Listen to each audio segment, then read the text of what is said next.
Stop recording. Button. Hey everyone, this is James, your openly LGBT blind metalhead. Today we're going to be doing the video that I did the introduction for a few nights ago. This is my reaction to Doug Walker, aka the Nostalgia Critics review, if that's what you want to call it, that he did of the movie The Wall, based off of the 1979 rock opera album by Pink Floyd of the same name. To give a little bit of background about the album itself, I'll first talk about the band, Pink Floyd, and their lineup at the time. Their lineup at the time of recording The Wall was Roger Waters on vocals and bass, guitar, David Gilmour on vocals and lead guitar, Richard Wright on keyboard, and Nick Mason on drums. The premise of The Wall, the album, was sparked by an incident that happened on one of Pink Floyd's tours shortly before the album was composed and released. Roger Waters was trying to sing one of the songs at one of the tours, and several fans were screaming to the point where nobody could really hear anything. Fireworks were going off, and a lot of the people continued to escalate their side of it. Waters escalated on his side and got angry enough to where he finally spit at the fans. That led him to basically desire for a wall to be built between him and the audience. And that led to the story of The Wall, the album. And in the story of the Wall, it centers around the titular character, Pink, who's a rock star, and he comes into the world during the era of World War II, loses his father in the war, and deals with abusive teachers and an horribly abusive education system in World War II era Britain. Over in England. That's for those who don't know, that's where this centers around, is over in England and Britain. So the character goes through the abusive schooling, the death of his father, as well as an overly protective and what sounds like a very psychologically disturbed mother. He goes on to grow up, get married, become a rock star. His wife cheats on him. In a moment of despair, he brings a groupie back to his room, and because he's not dealt with any of this in any really effective or even healthy way, he intentionally scares the hell out of the groupie so she leaves, trashing the hotel room and just acting erratic. And then he starts to travel deeper into despair to the point where he finally figuratively leaves the world by building a wall. And all the events that I just mentioned are bricks in this wall, as evidenced by songs like Another Brick in the Wall Part 1, Another Brick in the Wall Part 2, which that's the one that most people would know as starting with the lines, "We don't need no education," and then culminating in the second verse, which is the same as literally the first verse, being sung by a children's choir, and then closed out by a guitar solo from David Gilmour. So all these incidents that I mentioned, again, are bricks that Pink uses to build up his wall. And this mainly is a psychological wall, as most of these kind of walls are. People walling themselves off from others, isolating themselves, and stuff like that. So that's the first part of the story. And then, even while all this is going on, he starts to have this kind of man at war with himself sort of conflict taking place, where part of Pink doesn't want to be walled off, and he wants to be able to connect with people, but really doesn't know how to. And through all this, through this whole journey, he's never dealt with any of the stuff that's happened, again, in any emotionally effective or even healthy way, except to just wall it off. And one of the things that can happen when people fail to deal with effectively with abuse that they suffer. 3:22 p.m. or trauma or any sort of thing, there is video player heading up catch more act preview rewind play there's always a chance that they can visit what was done to them. They can oftentimes visit it onto other people, and that's why in real life I'm always pushing people who have stuff going on.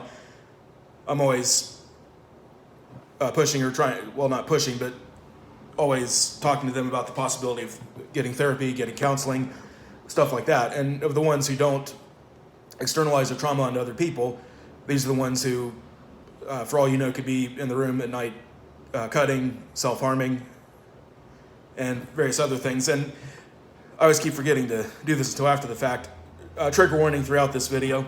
There is going to be talk of things related to self-harming and isolation and even abuse and trauma. So if you guys have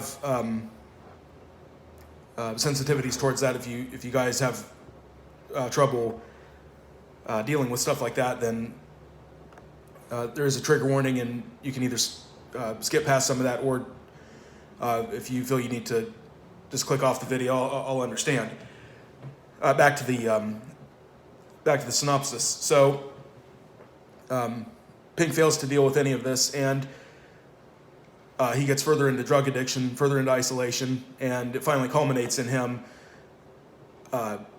getting out on stage and having hallucinations that he's a dictator modeled after part fascism of Benito Mussolini, the fascist dictator of Italy back in the 1940s, but modeled heavily off of Adolf Hitler, the Nazi dictator of Germany from 1933 to 1945.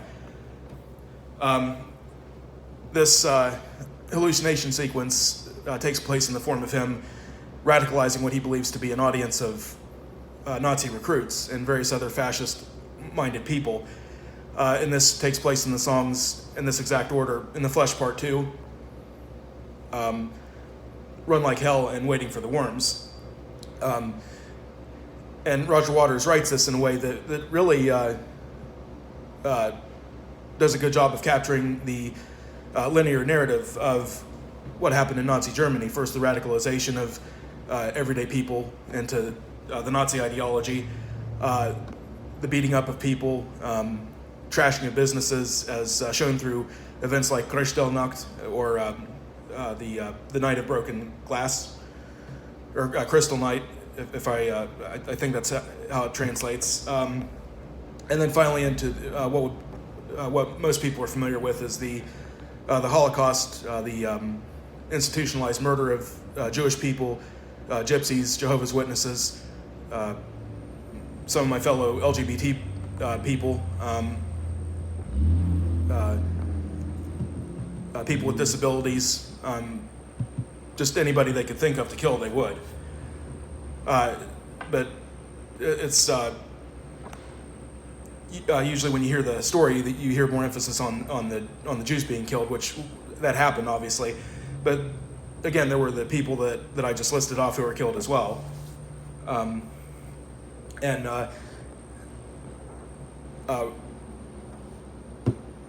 So Roger Waters does an excellent job of capturing that linear history of it finally culminating in the quote-unquote final solution to the Jewish question, and that plays through these hallucinations that the titular character of The Wall has through the aforementioned songs. Waiting for the Worms is the culmination of this mental breakdown, that's essentially what it is. And it finally forces Pink to have to finally come to terms with what he's become.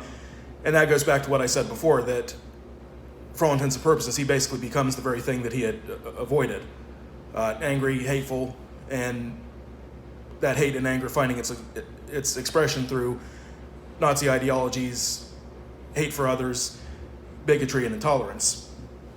And if anyone ever listens to the album The Wall, those three songs do contain a lot of very problematic lyrics, which if you understand the context that I had already explained, you'll want to basically you'll want to keep in mind that's that there most likely is going to be some problematic language in there, which there is. So I would say keep an ear out for that if you ever listen to The Wall, but understand the proper context in which that was. No, Roger Waters is not a Nazi fascist. He's not someone who hates the LGBT community. Roger Waters, in all reality, is actually very left-leaning in his politics, and has wrote some really great songs about the criticizing of the rich taking from the poor, and on and on. But that's another video entirely. So after this mental breakdown, Pink goes and essentially puts himself on trial, and that finally culminates in him tearing down his wall, and that's essentially where the album ends, and it concludes with the song Outside the Wall, and it doesn't have and he lived happily ever after sort of feel or ending to it. It ends in the way that most things end when somebody breaks down their walls or defenses. They now have to go forth and do the best they can with making the choices they need to make, and using whatever can help them make healthy choices. The movie follows this, essentially the same storyline with a few adjustments. The song Empty Spaces is changed to What Should We Do Now? A couple of the songs,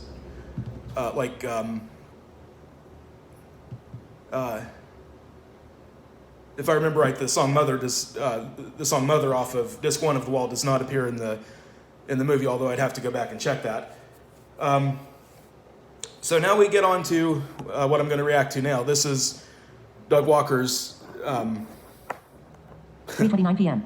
review, if that's what you even want to call it, to Pink Floyd, Video player. Heading. the movie The Wall, based on the Pink Floyd album. Catch. More previous. Rewind 10 seconds. Play. Somehow Corey Taylor makes an appearance in this for some reason. I'm not, and his son Griffin, I think his name is. I'm not sure how or why that happens.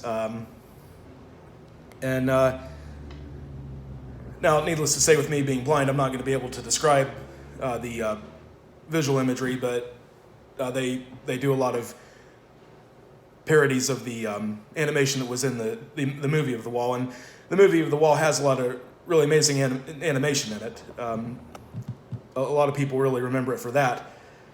All right, well, let's get on to Doug Walker's review of The Wall.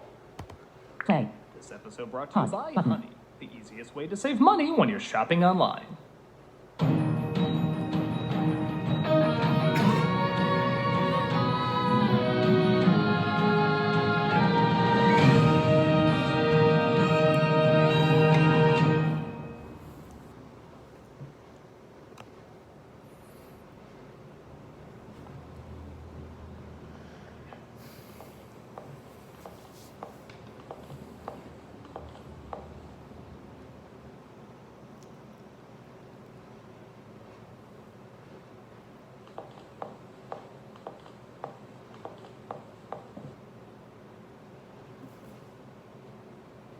Obviously, this is some of the visual stuff that I can't describe.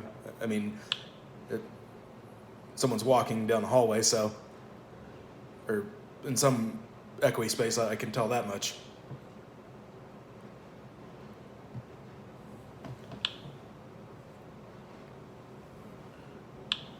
Hello, I'm the Nostalgia Critic. I remember it, so you don't have Of to. course you are. Pink Floyd The Wall, or is it Pink Floyd's The Wall? I never know where to put the S there. Is an abstract musical that musician Roger Waters described as a separation between a rock star and his audience.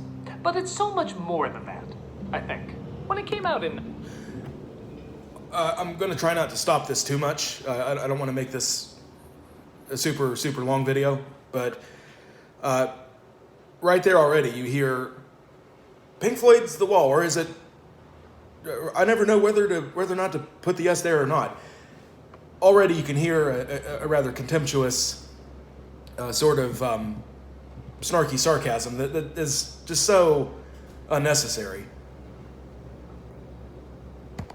1982, it got mixed reviews and did only okay at the box office. Many saw it as too pretentious.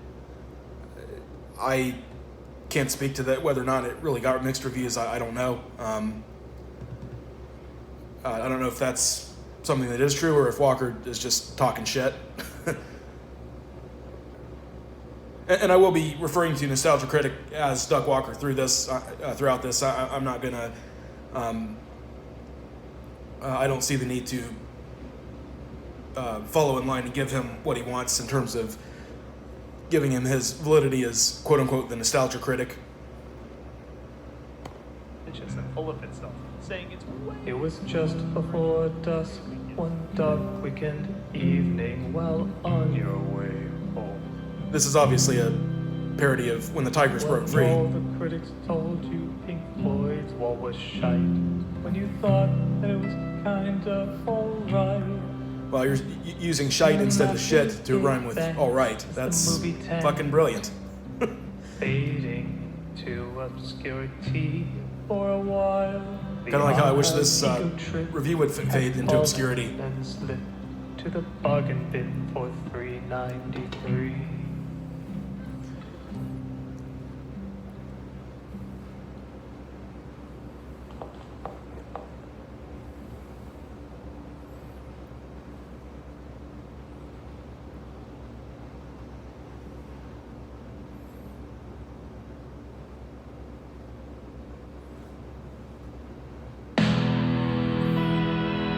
Guys, this is a song in the Flesh Part 1. This is how the wall of the album opens, and then obviously this starts off the movie as well. Let's see what they're going to do with this now in Doug Walker land.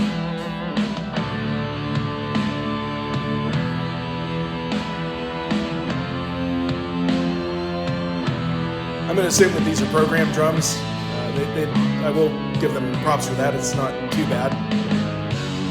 Same with the guitar work. That's kind of good. I mean, they stick it pretty true to Gilmour's riffs.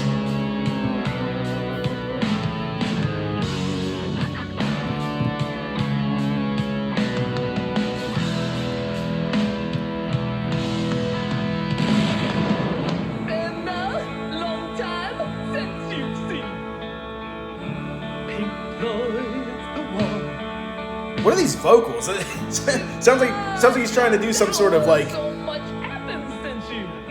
I don't know what like some edgy like cool bro yeah like what the fuck?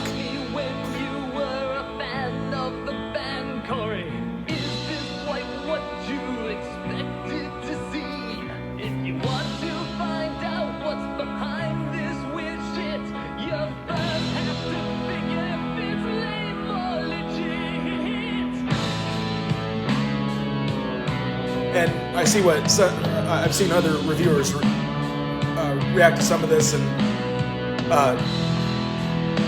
one of their criticisms is that you can hardly understand the lyrics to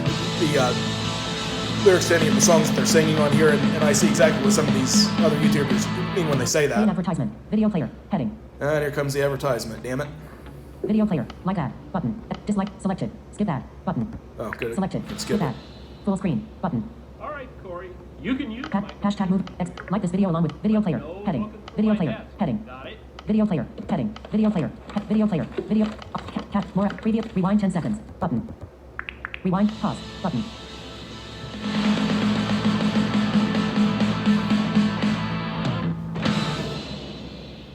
All right, Corey. You can use my computer to do your homework, but no looking through my desk. Got it? I'm assuming the Corey is Corey Taylor that they're referring to in this part. Good old Pink Floyd. Going back to the parody of When the Tigers Broke Free. Of even the slightest bit of subtlety. Actually, Doug, there is subtlety and a lot of abstraction within the movie and the album if you would be shutting down your almost pathological literal mindedness. That's what I'm starting to see here. This guy doesn't know how to be abstract about anything. It's like he needs everything to be spelled out for him, as I think we'll continue to go on to see. But to say that the movie was devoid of any subtlety, any metaphors, any abstracts, motherfucker, that movie is filled with abstraction. The album is filled with abstraction. And I want to just go on to say real quick too, this right here alone shows complete disrespect. Taking When the Tigers Broke Free, completely making a out of context parody of it that really shits all over all of it. And it's more disrespectful in that when you look at the meaning behind When the Tigers Broke Free, because When the Tigers Broke Free references the death of Roger Waters' father. Like the titular character of Pink, Roger Waters loses his father in World War II. And I think that if Doug Walker doesn't like the movie or the album, and I can't quite tell what he's going for in this whole thing so far, but if he doesn't, if he dislikes it, that's one thing. But to go and completely shit all over the experiences that led to the album and the movie in the first place, the death of Roger Waters' father, the institutional abuse that Roger Waters went through, that's something else completely. And that's not disliking something and living and let living about liking and disliking. That's just complete contempt and disrespect. Side note real quick though, When the Tigers Broke Free was left off of the album of The Wall because the members of Pink Floyd thought it would be too personal of a song, so they left it off the album, but it appears here in the movie. But the song itself also appears on Echoes, the very best of Pink Floyd, a 2-disc set of their greatest hits and various other top charting songs. All right, back to this. The production was fancy, but way too damn angsty for a car. Angsty, really? Take seriously. But I found it one day behind Dad's porno stash, hidden away, and my eyes still grew big at the feeling. I have no reaction to what that just said. And discovered I felt the same thing. Explosions of blood, but they're nevertheless raw. Felt when the wall broke free. Oh, When the Wall Broke Free, how fucking original. Was a rage-driven child, like in this movie. They all dream just like Floyd, most of them falling into the void. I'm also discovering that Doug Walker is a fucking horrible singer. Damn. Bitch, you're being so whiny.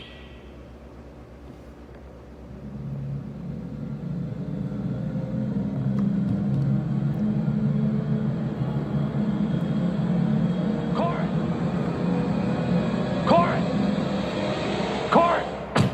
Pay attention. I saw this particular clip, though, of this review, and this is something I especially... This right here is especially what I wanted to really... this right here especially is what made me want to do this reaction video, because I'll remind you again that part of what makes up the Wall, both the movie and the album, is Pink's the titular character Pink's experiences at in the 1940s, 1950s English boarding schools and English school system in general, in which there was horrible abuse happening. And Roger Waters essentially went through the same thing. I myself went to the Ohio State School for the Blind from ages 14 to 18, and there wasn't like physical abuse there, but there was a lot of emotional and verbal abuse. Rather than teaching us how to do some of the things, it was more. Not only was it, well, you just need to learn how to do this, and a lot of it was implied, which made it hard to fight back. But there were some things where their idea of teaching us was essentially to do what was little more than personal attacks on us and various other insults that they called education and getting us prepared for the real world whenever we would call them out on their shit. So, while not to the degree of what Roger Waters might have experienced when he went in the school system of 1950s England, I've had a taste of what institutional abuse is, and it's when they're able to really encrypt it and stuff rather than it being totally in your face. It's really all the more damaging. We had a couple teachers who put it in your face and didn't encrypt anything. We had a gym teacher who got angry enough. Trigger warning here for particularly anybody with autism who might be watching. We had a gym teacher who got angry at one of the students that had come to our school. It was the 0102 school year, and he started physically shoving the kid around the one of the sections of the gym because the kid had autism, and he was having trouble. Part of his autism was like you had to explain things to him in a certain way. This gym teacher opted not to do that, and he was shoving the kid around the gym, calling him a punk, and obviously terrorizing him even more. And that was a horror. And I was good friends with this kid at the time, and it was a really horrible fucking thing to see. And whenever I tried to report any of the teachers doing any of their shit, and there was a couple in particular that I would report, nothing was done. And on the one occasion something did get done, my dad had to finally get involved. Jim Peterfish was the name of the gym teacher who was acting this way in this story that I just described, by the way. Yeah, that's his actual name. And I believe in naming names. So all these people, oh no, don't mention names when you talk about stuff. Bitch, that's out the window. If you're doing something wrong, I'm fucking naming names. So if you wanted to have your institutional abuse be more in your face and less Orwellian doublespeak and less metaphors and shit like that, Jim Peterfish is your guy. Oh, and also Dan Kelly, the technology teacher there, he was pretty good at, he wouldn't get physical with you, he would just yell a lot, which, I mean, is still obviously pretty unnerving. So, yay for institutional abuse? Not really. All right, back to this. And I stopped it here because this whole thing just basically goes through and shits all over Roger Waters. And I think really anybody who's gone through trauma, institutional or otherwise, abuse, institutional or otherwise, and really shows and gets to the heart of why. And please don't ever ask anyone this question. I'm saying this to society. This question of, well, if it was so bad, why didn't you get out of the situation if they were traumatizing you that bad? Please don't ask Screen. an abuse victim that question. Just stop doing it, 3:46 please. p.m. I really hate that because Video player. Heading. More. Play. Button. it's insensitive for one thing. It blames the victim. I don't mean victim literally like you're a poor, sad, weak victim. I just mean, for want of a better term, it blames the person who went through the abuse. It puts the onus on them to deal with what happened to them. It ignores that with some abuse, there's a lot of grooming and gaslighting that goes on to first kick in and then aid in the abuse and keep it going. And by the time it's all said and done, most people, particularly if it starts in childhood, don't even know that they've been abused, or they work so hard to normalize it, as some people will when they hear me talking today about what I went through. If some of them are my fellow students who went to the School for the Blind with me, few of them will actually acknowledge what I talk about as being wrong, even if they don't know some of the stories I'm talking about. If they if they even touch upon similar stories, they'll just still basically say, well, but they needed to do it because they're trying to help us. They were this, they were that. And you can see how they're working so hard to just keep this normalization of this up, and it's really unnerving, and it's really sad. And this stuff right here is exactly why people don't come out about it. Not just even if they're able to see through the grooming and the gaslighting and all the shit that they do, or if the abuse was actually done overtly. This insensitivity right here that you're about to see in this stuff going forward is exactly why people, whether it be adults or kids, don't come out, or if kids do come out, then it's years later in adulthood, if they even do. Well, this is why.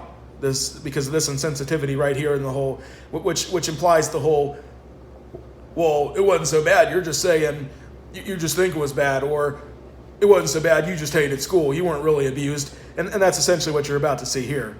This is making a parody of Another Brick in the Wall Part 2. Forward, track this, play, button. Play. Pause, button. What's this? Pink Floyd.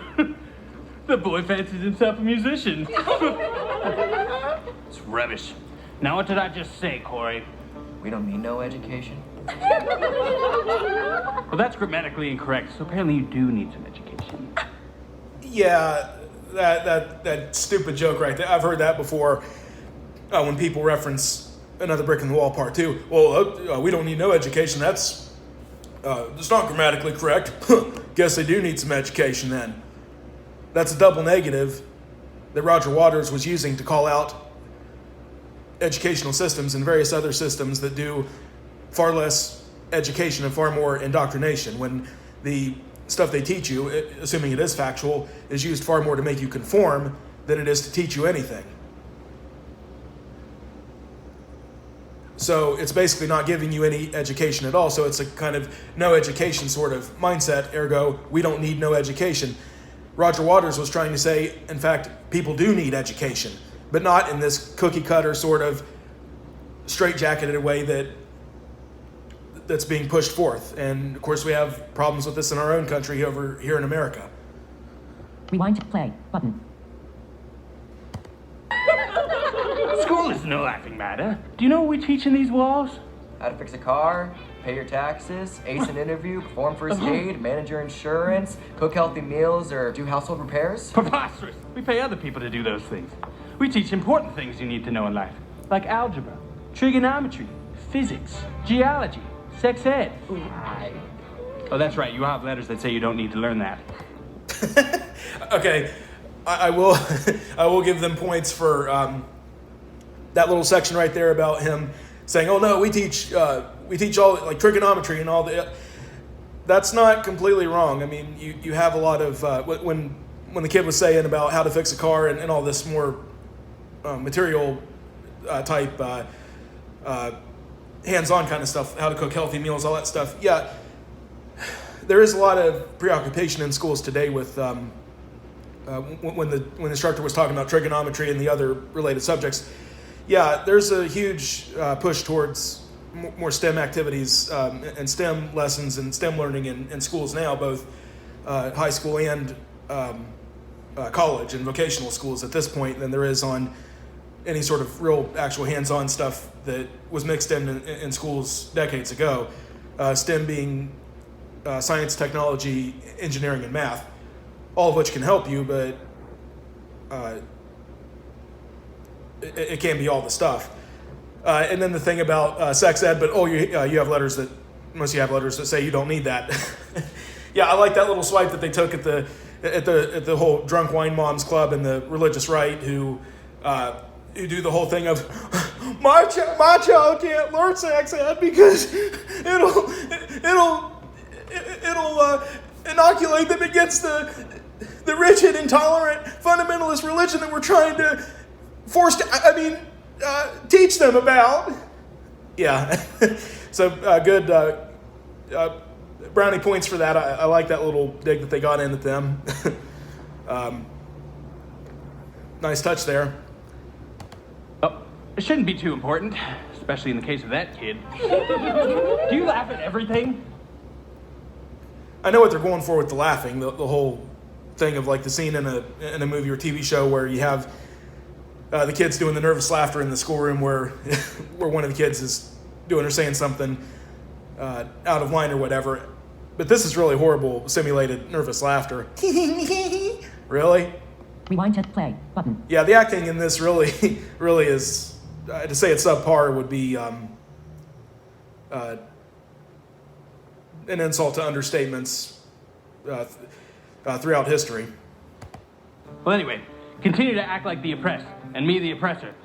Rock albums seem to really eat that shit up.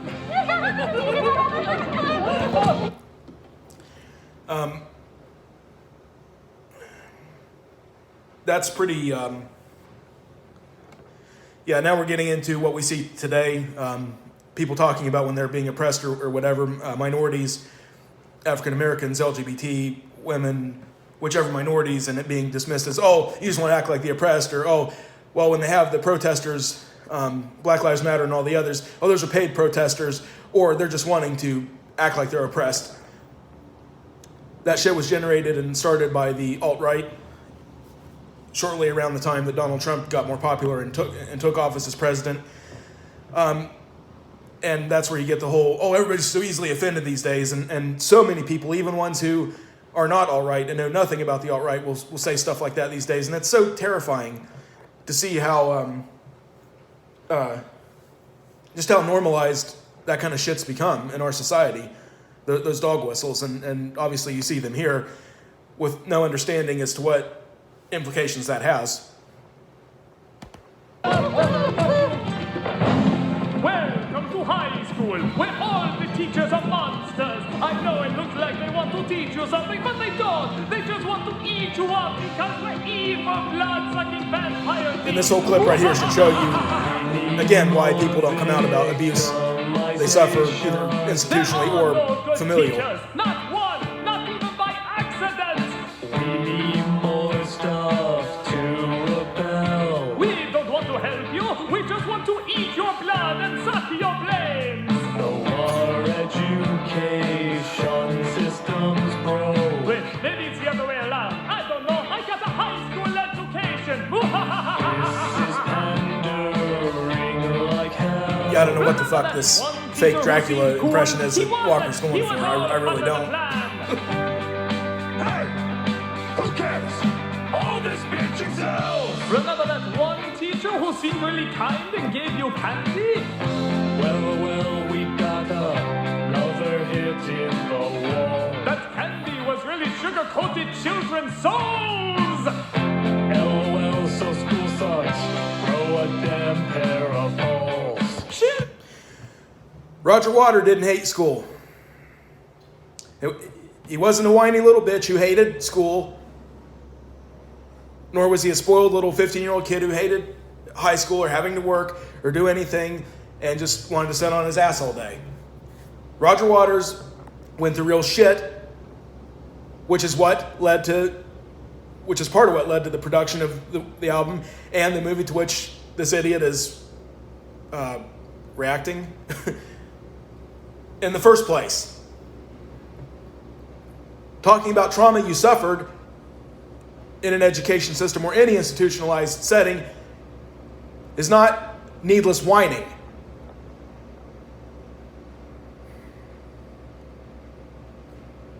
Play button. Forward 10 seconds. Pause button. We're so evil.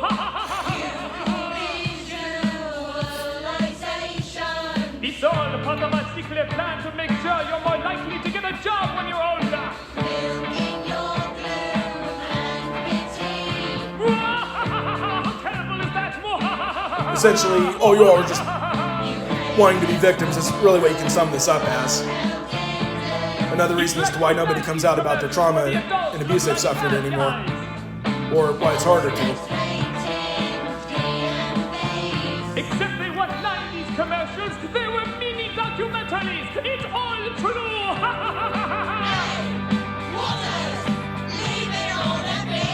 We really don't see what makes Cinnamon Toast What?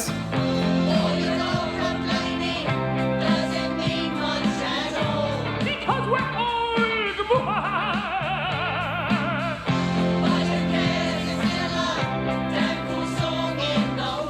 Blah, blah, blah, blah, my teacher, blah, blah, blah, blah. Hey,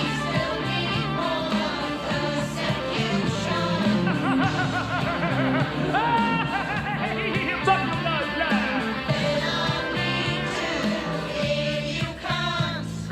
Stambula.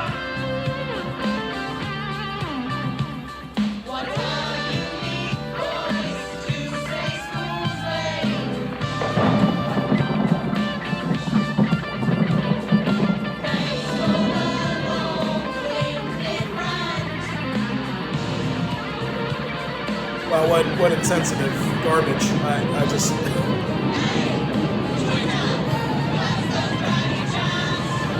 Nothing else I can say at this point. Wait, time out. Is this really a World War II reference? No, it's just a bunch of kids being herded onto a train to a horrible, Oh. torturous building. Oh. Yeah, we're really comparing this to high school? No, it's just meant to look weak. All right, you bring World War II into the mix, and the kids on the train to the oh God. So they can't even. Not that I think this stuff should be joked about, but if you're going to do any kind of satirizing of this stuff, you can't even do the satirizing of this subject matter in a way that still is dignified. Well, wait, this is Doug Walker that's doing it. I'm trying to use, me trying to use logic at this point on content created by Doug Walker. It's almost like me trying to use logic when thinking through the existence of a Kid Rock album. Rewind. Play. Button. They're not implying that. I don't know. I don't think there's a way to not connect that. Oh, come on. They're just saying school sucks. They're not making any connections to that. Now let's go on to the next song that talks about the horrors of World War II. Oh, crap. See. It's just a coincidence. Maybe. I don't know. Bye. Play an advertisement. Video player. Heading. Shaman's Super Mega Roll is so big, you don't This video will play after ad. Like that. Button. Dislike that. Play an advertisement. Video play. Collapse video. Button. Video. Visit. Cap. More. Pause. 2. Pause. That can now be skipped. Selected. Skip ad. Selected. Skip ad. Full screen. Button. Video player. Heading. Catch. More. Pause. Rewind 10 seconds. Button. Pause. Button. They're just saying school sucks. They're not making any connections to that. Now let's go on to the next song that talks about the horrors of World War II. Oh, crap. See. It's just a coincidence. Maybe. I don't know. I don't get these characters at all. I don't know what the fuck this is supposed to be.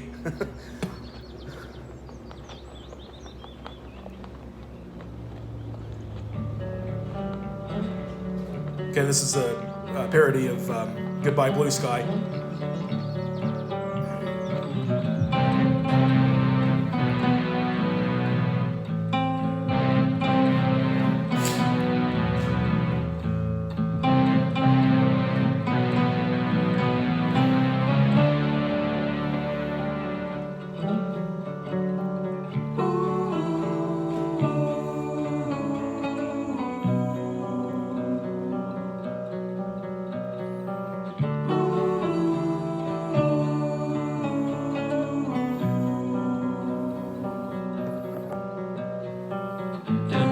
Doesn't this seem too heavy? Is World War II with monsters too silly? Oh, Roger Waters, did you ever wonder why these images of slaughter made it in a film that also sings about how high school lies? Yeah, this is what I mean by Doug Walker not being able to understand metaphor, subtext, symbolism, abstract ideas. If he said all this in just plain speech, it'd basically be like, you can pretty much surmise that it would basically be like, wait a minute, you have they were talking about World War II in this movie. They're talking about high school sucking. I don't understand any of this. What's the connection here?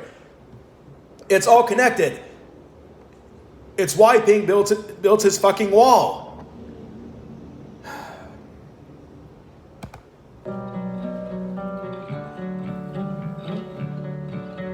I'd love to see Roger Waters just come in here and kick these people's asses. I really would. Or sue them or something.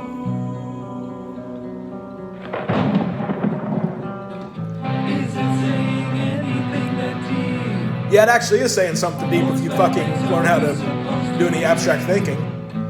Sure, we're all bummed out, but you're losing blood in this movie. So long, Oscar bait song. Oscar bait song, really? And it will feel less wrong. So long. And the implication of that, obviously, is that, Pink Floyd put the album out for Oscar bait and wanted to get the movie out. Again, I'll remind you all that The Wall came out in 1979. The movie, the album, that was the album of 79. The movie would come out in 1982. Pink Floyd, when they put out the album, for those who don't know, they never put the album out with it being in mind to make a movie. That was all somebody else's idea completely, and Pink Floyd decided to go along with it and were interested in it once the idea was pitched. And again, that would not come until 3 years later in 1982. So The Wall is the album being Oscar bait, the movie being Oscar bait.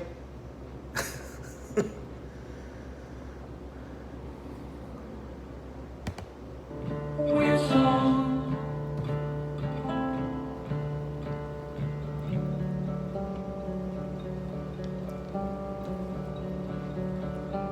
Is that better? Dude, I don't know what to think while watching that. Good. That means we're brilliant. You've Now I'm described gonna go how through I'm a feeling slow, about this slow shit movie right song. now. Haven't we had enough of those? Yeah, but we have had several of them back to back, so that'll really mix things up. Watch now how I do a sad song about being cheated on. So, you're going from World War II, one of the worst things to ever happen. To bitching about your girlfriend cheating on you? Hey, it doesn't matter how I'm pained, as long as I'm torturously pained. Sounds pretty douchey, man. Yeah, pretty douchey. Hey, if someone doesn't like my artistic dive into madness caused by an affair... You mean like The Room? No. Yes. Shut up. They can just skip the scene. Fair enough. Thank you. What's that person I could never see betraying me? You're betraying me? Oh. I got a lot more drawn-out angst than that. Hey, so you invited me up here. What you want to do? Just watch TV. You invited me up here to literally watch TV? I'm a successful musician with Yeah, millions. How this can is you horrible expect me to acting be happy? again. This is going to be another one of those slow Moby songs, isn't it? Yes. I know that. Don't worry, I have a slow mopey song here too. Hey you. Oh my God! Doesn't this remind you of Jesus? Really? I'm like Jesus. Oh my God, doesn't this remind you of being a talentless dumbass? I'm a dumbass, I have no talent, but I pretend like I do. Jesus, feel sorry for I'm me. a dumbass. Jesus. I'm such a dumbass, pretend like what I do is actually good when it's not. Fucking idiot. Play an advertisement. Video player. Heading. Video player. I need to fucking invest in what's the YouTube Premium where there's no ads. Video will play after. Fuck. Unlike used dishcloths that can redistribute residue, Bounty keeps your surfaces cleaner. Bounty, the quicker picker-upper. Track position. Next. Pause. Rewind 10 seconds. Pause. And this is the melody to the song Is There Anybody Out There? That appears as the second song on disc 2 of the Wall, the album.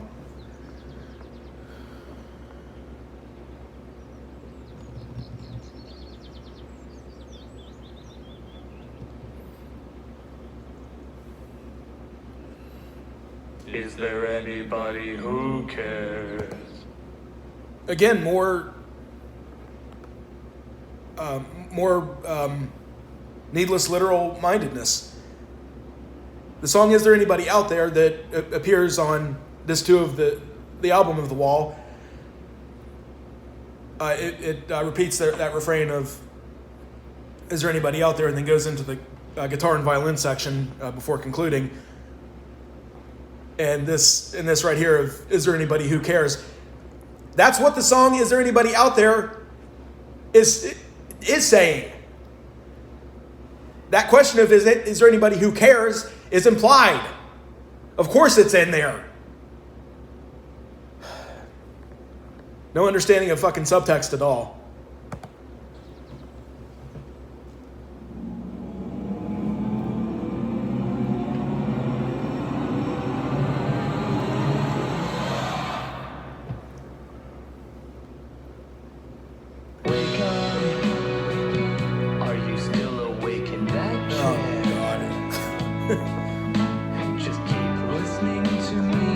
I've seen little bits of this clip from other YouTubers who reacted. The premise of the song Comfortably Numb, which this is doing a parody of, Comfortably Numb appears on disc 2 of the album version of The Wall. By this point, the titular character, Pink, is barely able to function because of being totally strung out on drugs and just all the stuff he's been through. Doctor comes in, gives him a shot, has him go out on stage. This was inspired by shortly before the production and creation and release of the album The Wall. Roger Waters has similar experiences as touched upon in this song, where he, when they're on one of the tours shortly before the production of The Wall, he ends up having like severe stomach cramps. He can barely feel his hands. They find out that he ends up having a severe case of hepatitis. Not like A, B, C, D or anything like that, but just like generalized. I've always wondered how you say that when it's hepatitis. Of course, is liver inflammation, and then of course there's like hepatitis A, B, and C. But if you're having like generalized liver inflammation from like drinking heavily or whatever the case might be, I guess you would just say like generalized hepatitis.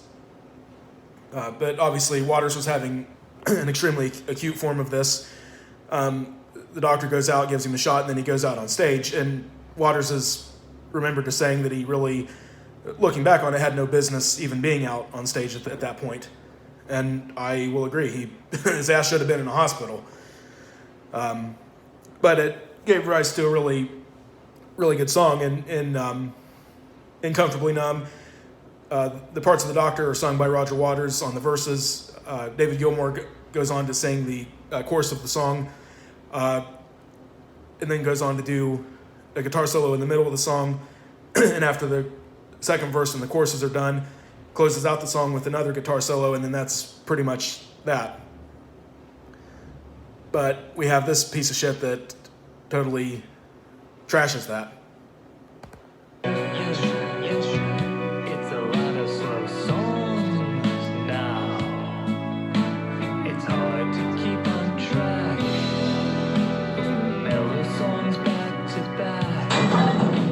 Ah, shit! He's watching the boring parts of The Wall. Wake him up! This movie just a half hour more. Come on, you got me through worse. You can't be bored while we are singing, unless you don't wanna be seen as deep. They were deep, and they were deep for a reason.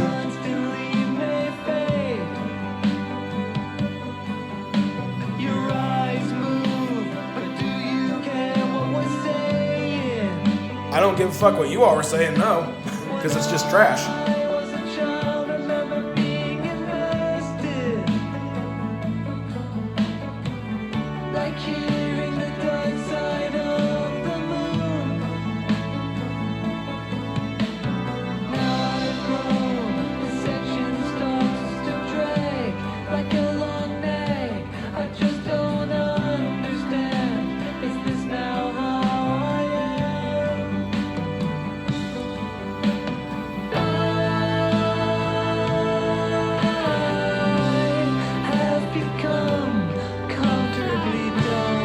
Wow, comfortably done. How fucking original. Just get through the Well, as far as this goes, being a damn flick, yeah, I'm trying to get through this. Getting your kicks. Can you listen? Later there will be a quiz. Somebody has to feel the same when I become so lame. There is only so long I can go. That's how I'm feeling about listening to this shit. With hearing a million, they say that things blow. It's like So that's what he gets out of this. Roger Waters was just a millionaire talking about how things suck, high school life, this, that, and the other. That's pretty much what you get out of out of Pink Floyd and The Wall, both the album and the movie. Really, that's again. This is all so disrespectful, so insensitive, reductive, and just so completely. Reductive, really. I mean, that's. I've been asleep for days.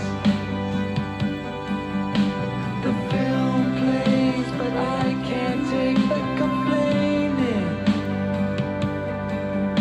Like telling a child, it's just how everything is. Just fighting to open my eyes. The epic feels I had are gone. I don't know what is going on now. The child is gone, and I've moved on. I'm about to move on from this. This is fucking horrible. I wish those days weren't just a phase.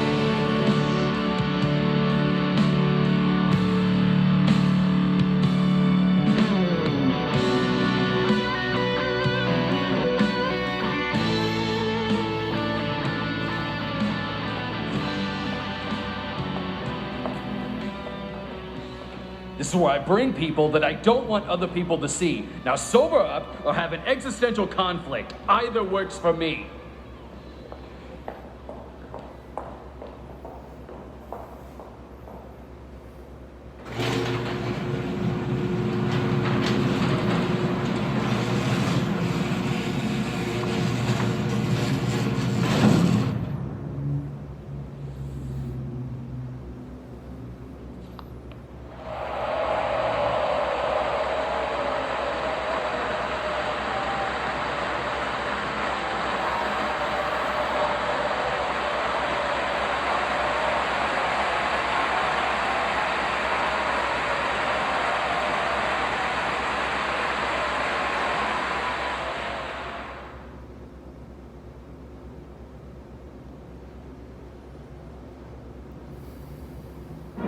Honestly, before I found out about Honey, seeing the promo Yeah, I'm skipping past Next this. is track positions. 20 minutes of 39 minutes. Adjustable. Speech on. More applied. One downloaded, Honey. See box at checkout. Why just look at downloading it is easy. It's free to use. This video, and I mean the website. Now, Speech on. Next video. Forward. Pause. Button. These buttons. Go!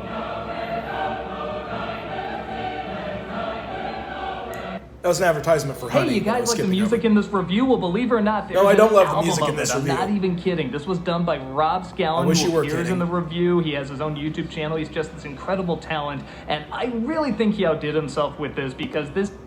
I've heard good things about Rob Scallon, and if they're all true, then why the fuck would he allow himself to be dragged into this bullshit? Is just such a love letter to Pink Floyd's music and the Oh, Wall. really? And you can download the album in the link. This is a love letter to Pink Floyd's music?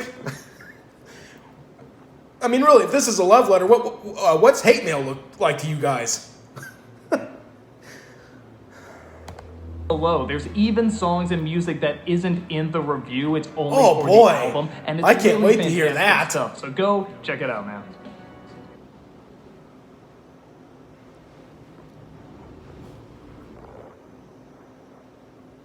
So now we're into the hallucination on the stage phase of this.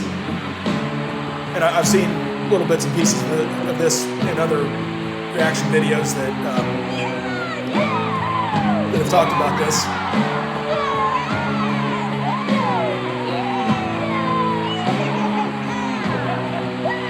You guys sound so fucking stupid doing that shit right now. It sounds like you're being tortured.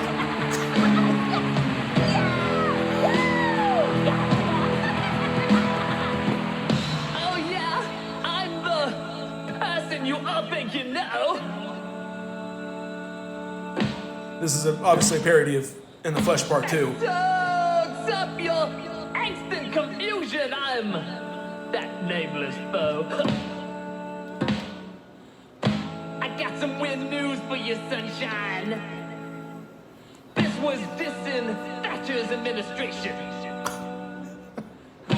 But it's vague enough to put anyone you fear.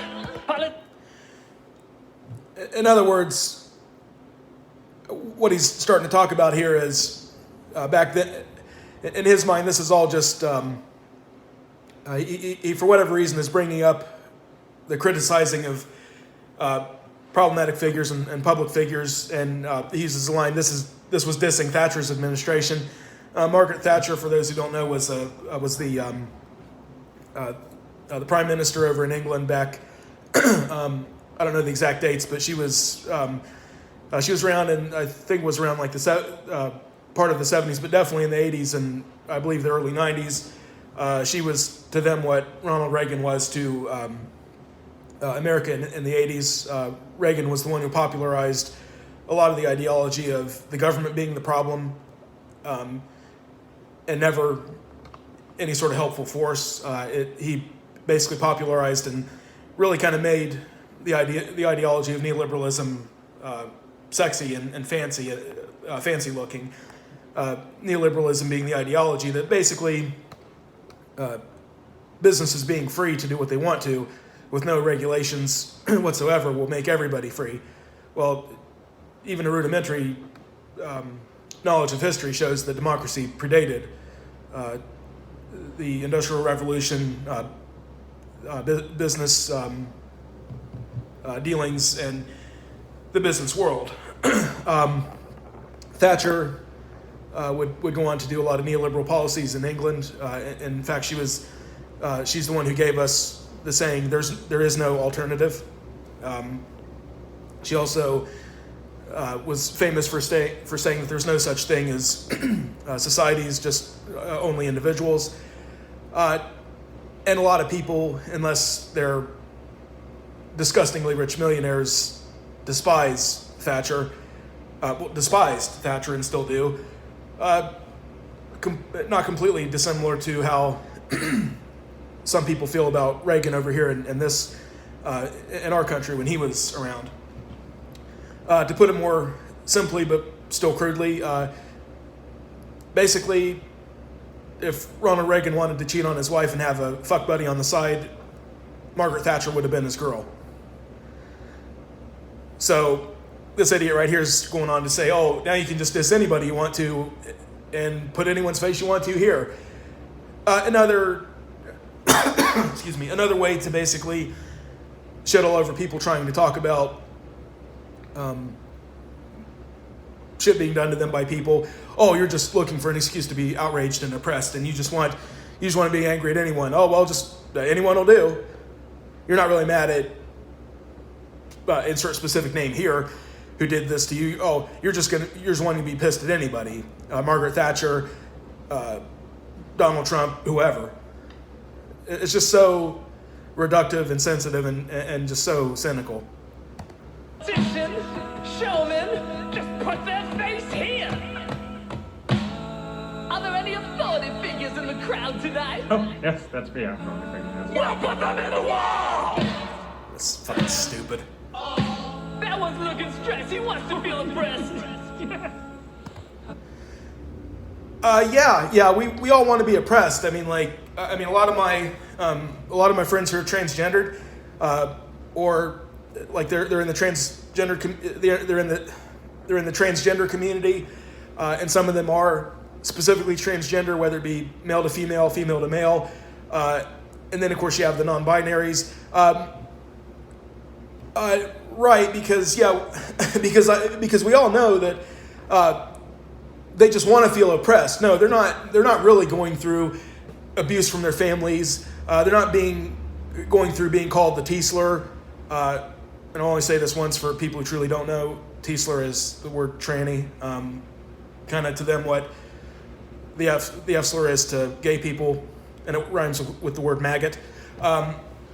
They're just they're not being called the T-slur by their families, or if they are, well, it's just a joke. They just want to feel oppressed. No, nothing's really happening to them.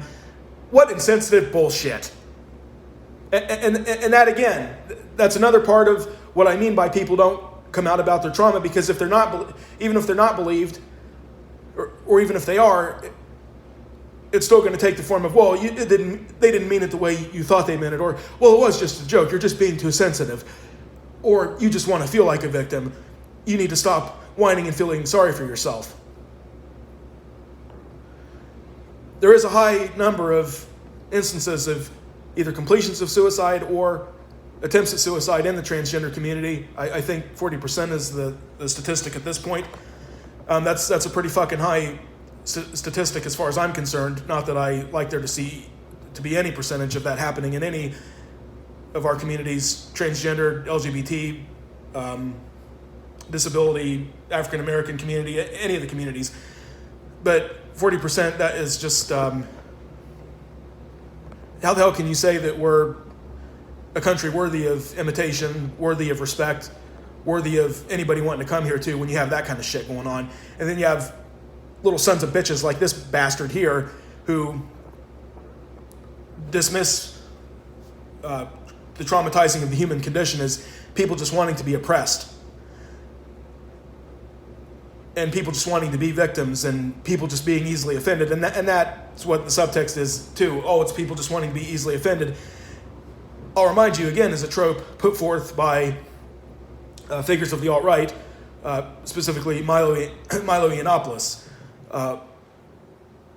And trigger warning for all this stuff that I've said and that I'll continue to say. Milo Yiannopoulos would go onto college campuses, talk his conservative shit and his anti-transgender shit, and even went so far as to dox one of the transgender people who, if I remember right, was not out, or was only out to selective people.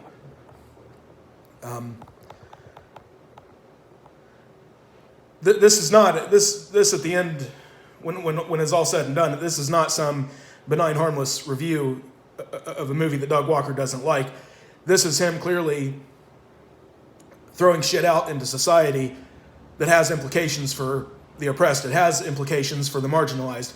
It has implications, all of which are dangerous for people in our society, and only serves to add gasoline to the fire. This is incredibly insensitive of Doug Walker, and to say nothing of the fact of how irresponsible it is. And I certainly don't think something like this, if allowed to continue, will end well. Put him in the wall! And that one looks sheltered, like she never leaves a room. I'll be that friend you can blame for all your gloom. That one looks like he really wants to be outraged. Now with social media, you have the stage. Oh, and then it's the whole, social media's fault, social media's fault only that this happens. And then they're shouting hashtag over and over again for some fucking reason. I think it's a reference to the whole hashtag change the channel movement. Because Channel Awesome that put forth this garbage has been in a lot of trouble lately. Let's take our 100% correct opinions to the world! Oh, son! Oh, it's the bright! Oh, let's go back in. I don't like that. No. 1, 2, 3! All right, I need to give some background, a little bit more background here. with the album of The Wall. Track 10 on the second disc of The Wall is the song "Waiting for the Worms" that I mentioned here earlier at the beginning of this. "Waiting for the Worms" plays out and makes heavy references to the Holocaust when Jews were actively being trigger warning here. When Jews were actively being sent to the gas chambers, and people with disabilities and all the other minorities that I talked about were being killed through institutional murder, bureaucratized killings, and various other horrors visited upon them. "Waiting for the Worms" makes reference to that, all of that happened in terms of the Holocaust, with lines such as "waiting for the final solution to strengthen the strain," and "waiting to turn on the showers and fire the ovens." For those who, for whatever reason, have no knowledge of this, when Jews were sent to their deaths in the gas chambers, once being sent to like Auschwitz or Dachau or various other Nazi concentration camps, the way that the gas chambers were disguised was they were disguised as shower stalls that had doors on them. They would take them off the trains. They would do a selection.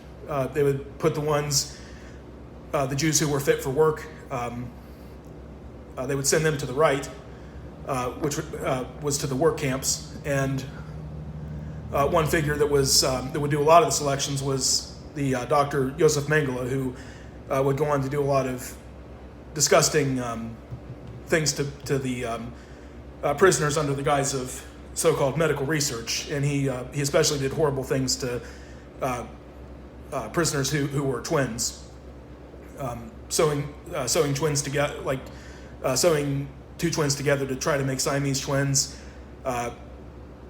making incisions in people's skin without anesthesia, and just so on and so forth.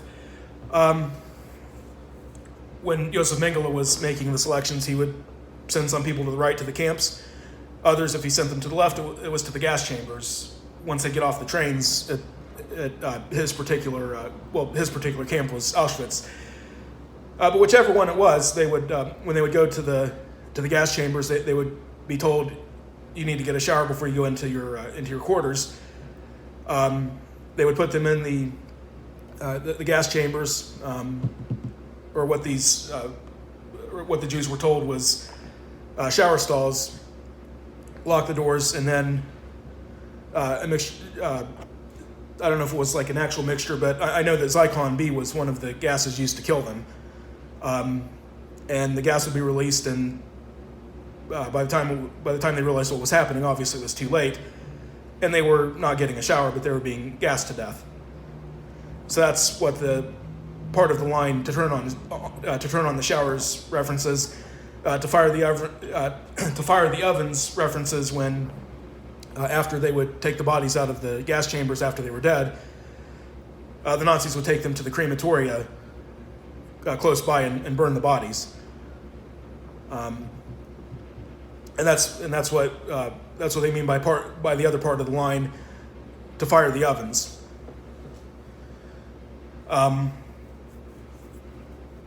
Waiting for the Worms is definitely a great look. I mean, it's a dark and very disturbing song, obviously, for those who understand the history of what happened, and those who happen to be minorities of minority groups who back then were persecuted, such as, I mean, with me, I'm LGBT. I have disabilities. People who came before me of the disabilities and LGBT community were murdered in the Holocaust and under the banner of Hitler's final solution, in addition to the Jews. So that's the background of the song "Waiting for the Worms." This song is gonna, I hate to say parody that, but well, it's gonna trash it. That's what it's gonna do, obviously. I don't know why it would. I mean, this whole thing has done this so far.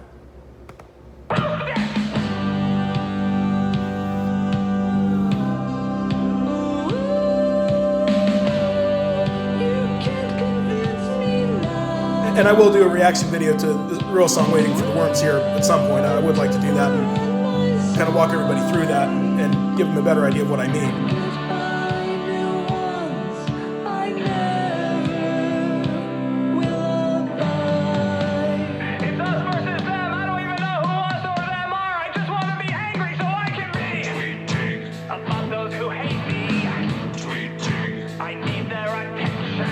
So this asshole is, definitely referencing when him and Channel Awesome got a lot of hate in the form of the Change the Channel movement. And he's basically saying he's the victim here and stuff like that. Hey, Doug Walker, I thought you said that people just want to be victims, so the fuck you complaining about, you little bitch?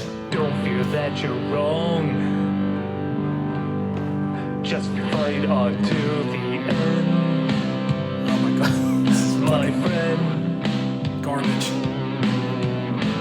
All you need to do is bite off something. In Waiting for the Worms, most of it's sang by David Gilmour with Roger Waters doing the stuff to the intercom as parodied by this trash right here. And then Roger Waters sings the lines, all you need to do is follow the worms, and all you have to do is follow the worms.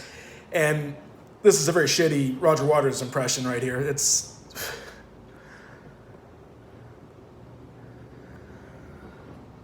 Next video. Track position. 26 minutes of 39 minutes. Adjustable. Well... Next. Forward play. Button. I'll stumble my way through this as best I can. Don't worry. This is... As long as you don't see me as human, you can hate me all you want.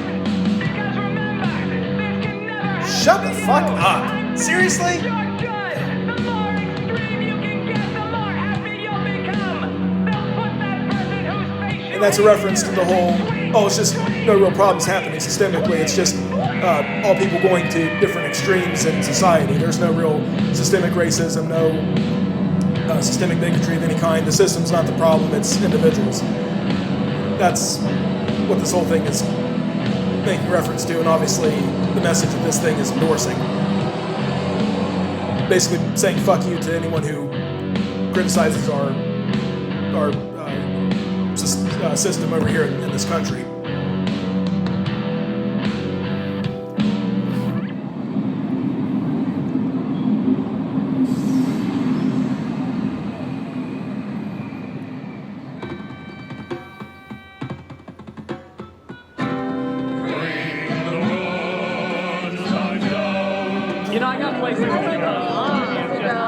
So this is obviously a criticism that they think that the movie of The Wall is too long. Bring the runtime down. Bitch, you bring the runtime down on this shit.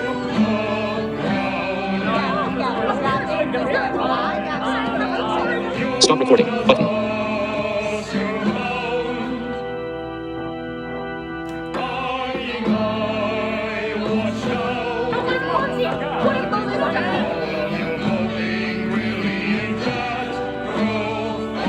This is obviously a trashing of the song Bring the Boys Back Home, which is on disc 2 of The Wall. Play an advertisement. Video player. Heading. Video player. Heading. Video will play after ad. Like that. Button. Video will play after. Play an advertisement. Video player. Heading. Video player. Visit cat. More. Pause. Like that. That can. Selected. Skip ad. Selected. Skip ad. Full screen. Button. Video player. Heading. Cat. More. Rewind. Pause. Button. So, Corey, your analysis of Pink Floyd, The Wall, has led you here. Do you now understand the deeper meaning of... Do you understand the deeper meaning of what it has to say, or... Yeah, I don't know what Or is it just a misguided ego trip in this self-indulgent world that we all live in? Pardon, who is it? Hello there, critic. It's Sullivan Croft. Is that like City Guy? Yes, actually. I was. Is Lucy Lacemaker there? Is she there? Because I was. Well, it's just a thing. Shut the fuck up. What do you mean is she there? She's a made-up character. I mean, you're not exactly giving creation all of its credit. It's not like you just shit out the Horcrux that Voldemort never meant to make. And that's it. You know, there's a little more to it than that. When you make a character that looks real and feels real, well, the line tends to blur, you know. If you see it, just don't say anything stupid. Good luck, mate. Oh, that's that weird creature I've seen looming around. Yes. And when I heard you were reviewing the much to be desired wall, I figured I'd throw my own tippets. Style over substance. It's a fucking showcasing horrible a bunch British of accent. creatures and Or words, an attempt at a British accent, rather. intellectual development. All paint, no ink. But you are a weird creature. I thought you'd be all over this. Music is one thing. Feel is quite another. The beauty of music is letting your mind steal itself. The beauty of cinema is taking those raw, maddening ideas and developing them. It's easy to think of a nonsensical idea. Fucking children do it. It's hard to turn those ideas into thinking, feeling characters and worlds. And isn't that the point of a cinematic adaptation? To make a point? Well, it's clear that the music here does that fine on its own. If you're going to adapt an album into a movie, a completely different medium, I dare say, one should adapt it. Oh, so being a fully developed character, you wanted more fully developed characters. Whether I'm developed or not is down to the viewer, on son. But this film you have here, it fails to truly connect us to those amazing creatures and visuals. A world does indeed exist. Well, no, you fail to connect because you guys don't understand subtext, abstract thought, and metaphor. Make us feel for the world, make us connect to it, so we too can suffer with pain. The visuals are usually praised as the best part. You think you can make a case that the weird characters needed more development? Okay, so now they're gonna spoof the trial segment. Fantastic designs and presence. Wouldn't you want more of them? Activity indicator. In progress. Play an advertisement. Activity indicator. Progress. Like. Dislike that. 3. Dislike that. Button. That can now be skipped. Selected. Skip that. Selected. Skip. Selected. Full screen. 31 minutes elapsed to 39 minutes. Track. Next. Forward. Pause. Rewind 10 seconds. Button.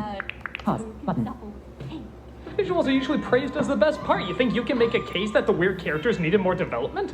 Each one represented something deep and meaningful. Fantastic designs and presence. Wouldn't you want more of them? Let me show you. Let me show you what happens when your dreams no longer need you.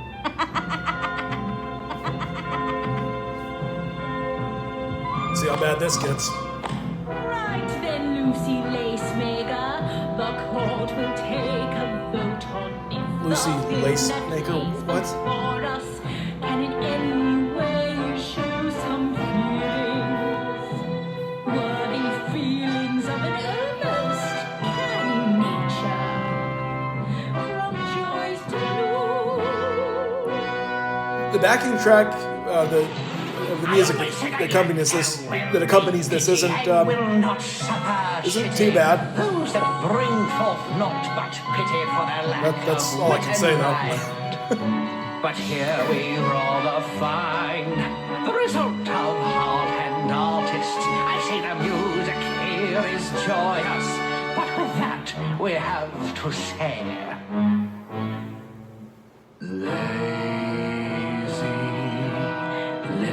Oh, you guys are talking about yourselves throughout this whole thing. Yeah, you are fucking lazy. Intellectually lazy, that is. constantly dreaming, or just wish they'd give us some more time to live.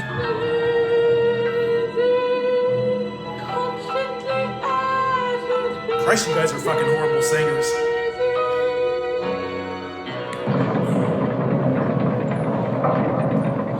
Those little shits, they've done it now. We all deserve personality. They could have used us far more often than they did. But no, they had to go their own way. We are bored of Alice. We want the header. Just 5 minutes more, Your Honor. Them and us alone.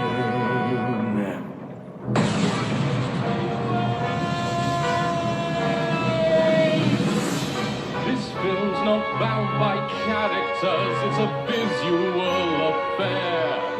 It never aimed to tell a story, rather a sprawling canvas of emotion. is your splendor and your honor. We can take that home. Play an advertisement. Video player. Heading. I want to. Video. Like that. Button. Dislike. Selected. Skip that. Selected. Skip that. Full screen. Button. Video player. More app. Rewind 10 seconds. Button. Pause. Play. That part that he talks about there, it being a visual experience, I'd seen little bits and pieces of the wall of the movie itself a long time ago. I haven't had a chance to really sit down and watch the whole thing, but of the stuff I saw, and this is when I still had enough vision in my left eye to be able to see. It had really amazing animation, just a lot of really amazing graphics, and yeah, it is a. There isn't too much of the pieces I saw. There wasn't too much dialogue. It was obviously the music of the wall. It's performed for the movie. So much of the wall was much of the music of the wall was put in the movie, and then the visuals. So I do want to say that to any blind people who might be watching this video. Or to blind people in general, my fellow blind people in general, yeah, if you ever watch the movie The Wall, you'd probably want to find like an audio descriptive version. I don't know if Hulu or Netflix has that. I don't know where you'd find it, but you'd probably want to find an audio descriptive version because, with the exception of the music and a little bit of dialogue here and there, it is going to be primarily visual. So. Yeah, it's a visual. It is a visual experience and has a lot of amazing visuals out there. There's no question about that.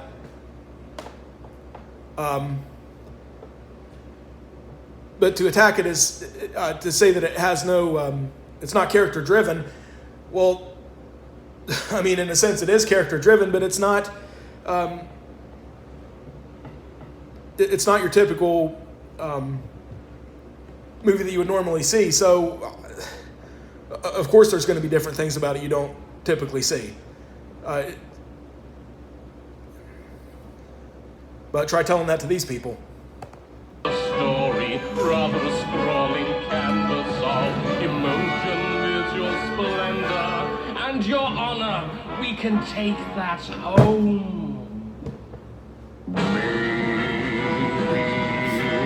More to the picture, just maybe. Both sides of the wall. There's a difference between nonsense after all. That and creation. Genius and nonsense and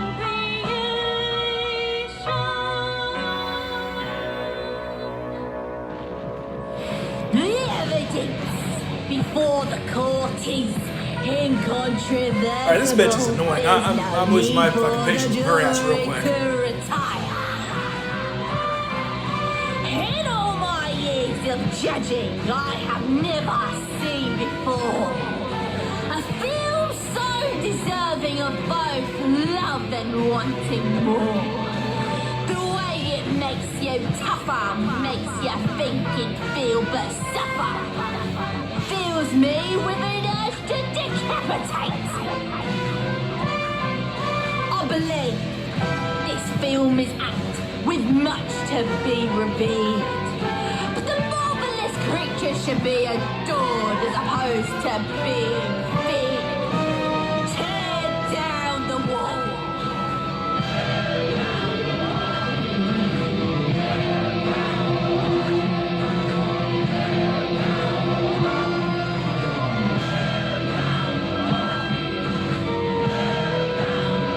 I'm being silent right now because there's not really much that I can say at this point that I haven't already, and this is really taking a lot out of me intellectually and emotionally to do this. I mean, not just the fact that I'm so disgusted by the reductionism and insensitivity shown here, but also talking about a couple of the trauma-oriented things that I've experienced to kind of. Oh yeah, they're tearing down a wall to stay in line with it. That's great. A couple things I talked about took a lot out of me to talk about, so that's part of it. So I think we're almost done with this. Bye. But that's it? We're stopping there? That's Corey Taylor. Well, yeah, the movie did. I didn't even get a line. Hell, I didn't even sing a song. What'd you even think of the movie? Well, the movie ended on such an open vagueness that only makes sense that the review end on such an open vagueness. It's a review! That's literally the opposite of what that is! Okay! I've seen a little bit of this part. Why does Corey Taylor sound like he just woke up out of bed or just recently got a breathing tube removed from his throat and has that scratchiness? What the hell? And saying that, oh, well, the movie ended on vagueness. As I mentioned in the introduction to this video when I talked about the album The Wall not having a happily ever after ending, it mirrors what we go through when we get out of something that we've been in for so long, whether it be having built up a wall or going through an endless loop of like addiction or isolation or whatever. We don't walk right into a happy ending. We walk into, assuming we get counseling for whatever it is we go through, we go through the counseling, and that doesn't give you a happily ever after. You have to make some of this, you have to cobble together something of a normal life for yourself at this point. Yes, there's counselors and professionals that can help you with it, and your faith in God, if you believe in, if there's any, for those who believe in that, but you still have to make that to a certain extent yourself with some help along the way. So yes, there's no, it's not going to be a happily ever after, and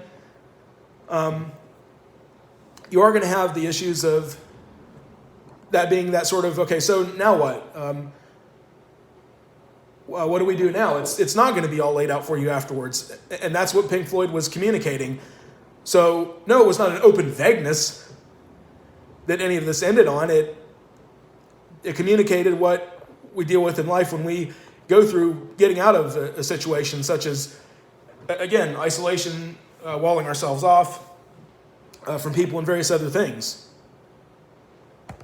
I liked it fine. Yeah, me too. A little full of itself, but good music and imagination. That's all you have to say. Really? So now what?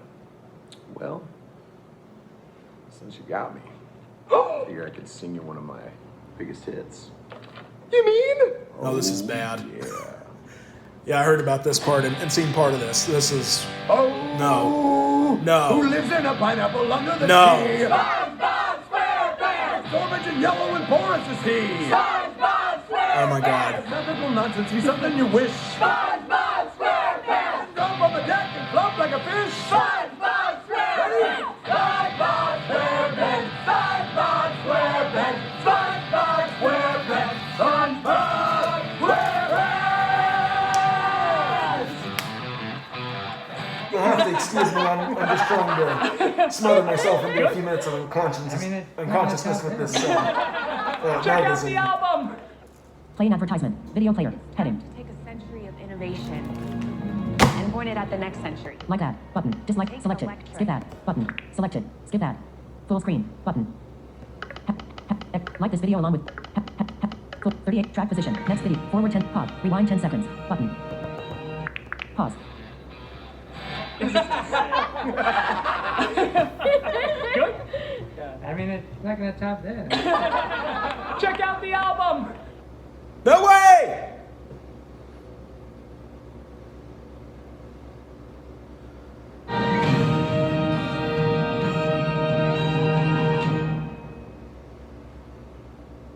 Hey, Doug Walker here, and since Corey Taylor was so amazing to come out and shoot this review with us, we let him pick the charity shout out this week, and he decided to do Living the Dream Foundation.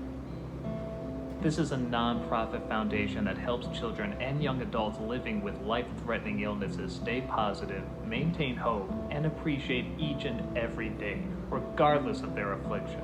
They achieve this by providing rich and rewarding Dream Day experiences. Dream Days can include meet and greets with their heroes, VIP access to concerts and special events, hanging out behind the scenes, hospital visits, surprise gifts, and most importantly, lasting memories that they and their families will treasure forever. They work hand in hand with the music, sports, entertainment, and social media industries to create unique and impactful experiences for their guests. Their goal is to help them understand I'm still here. and I embrace the powerful got stuff to say message after of this. truly living the dream each day. Click on the link and see how you can help someone with their dream.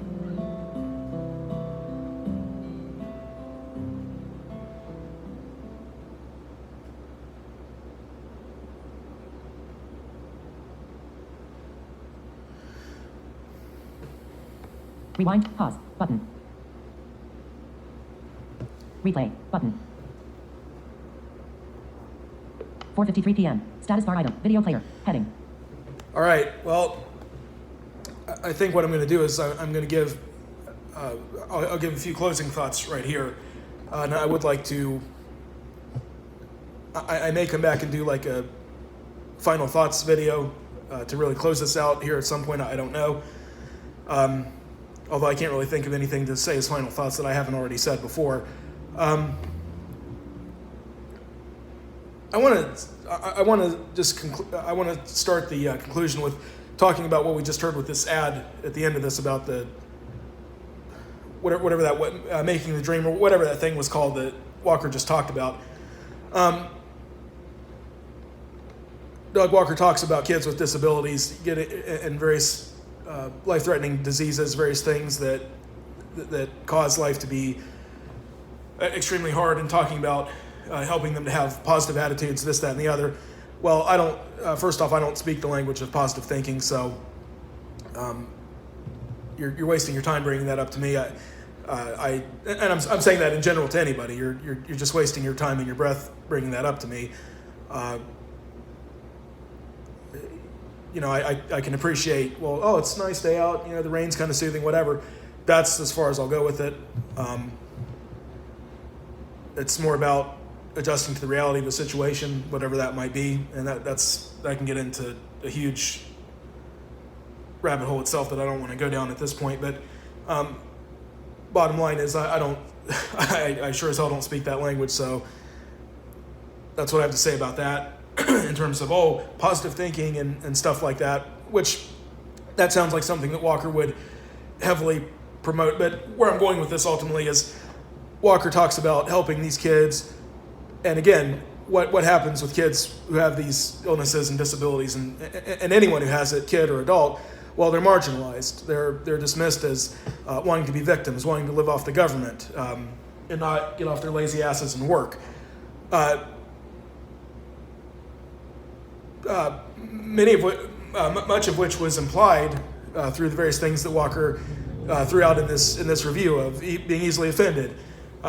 Put their face here if you want to be angry at them. Victimization. People just want to be victims. People just want to feel oppressed. And then this motherfucker has the nerve to go and talk about a charity that helps kids with life-threatening disorders and disabilities.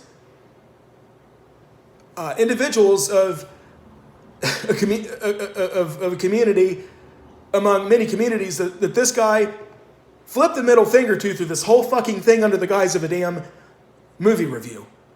That's some nerve there, Walker. That's some nerve right there. Yeah, I hope you're fucking proud of yourself. This was not a movie review. This was a continuous normalizing and promulgating of views that continue to see the marginalized in our country, be it African Americans, people of different races, disabilities community, LGBT community, all oppressed communities. This continues to aid in the normalization of oppression of these communities through the various things that Walker talks about. This was a continuous normalization of that, a continuation of the normalization of oppression. This was a platform on which Doug Walker reduced trauma down to a joke, and reduced institutional abuse down to something to laugh at and dismiss as people playing victims, wanting to be offended, wanting to feel victimized, and wanting to have 100% correct opinions, and social media being the problem of this, nothing else. No systemic critiques, the system isn't the problem. All this was an endorsement of the status quo that continues to see, a status quo that, when played out, continues to see the shooting of unarmed black people, the further marginalization and continuous persecution of people in the transgender community in general, in particular, and of the LGBT community in particular, and other marginalized communities such as the blindness community, the disabilities community, the black community, and various others. This platform enabled that. And unless we continue to see these dog whistles for what they are and continue to fight, those of us who do fight, to stop the continuous normalization of bigotry and the continuous normalization of the reduction of trauma down to jokes, we'll continue to see the problems that we're having.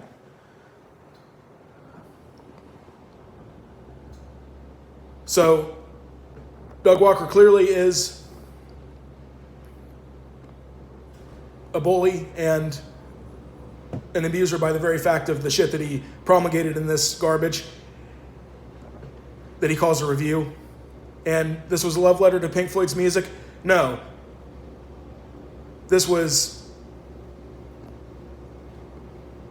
nothing more than, as far as I'm concerned, thanks to the continuing enabling of marginalization due to the jokes in this, nothing more than hate speech towards not only Pink Floyd, but marginalized communities, and hate speech towards those who've been traumatized and who are currently being traumatized. And I don't feel like I can end this if I didn't say right here that since we have touched upon trauma, psychological, and various other forms, obviously one of the things that the traumatized can struggle with and do struggle with, and various marginalized individuals and communities will also at times struggle with, is suicidal thoughts and ideations. And if not that, then at least a lot of isolation and pain. If anybody is or does experience that, please reach out for help to counselors or mental health professionals or anybody that you feel safe enough to do so. You shouldn't have to go through this alone, and you don't need to go through this alone.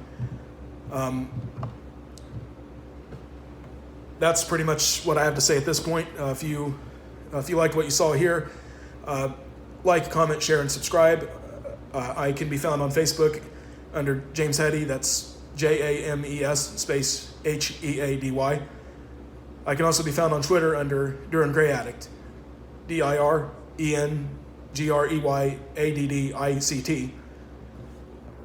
Everybody have a good evening, and I'll see you all in the next video. Stop recording. Button.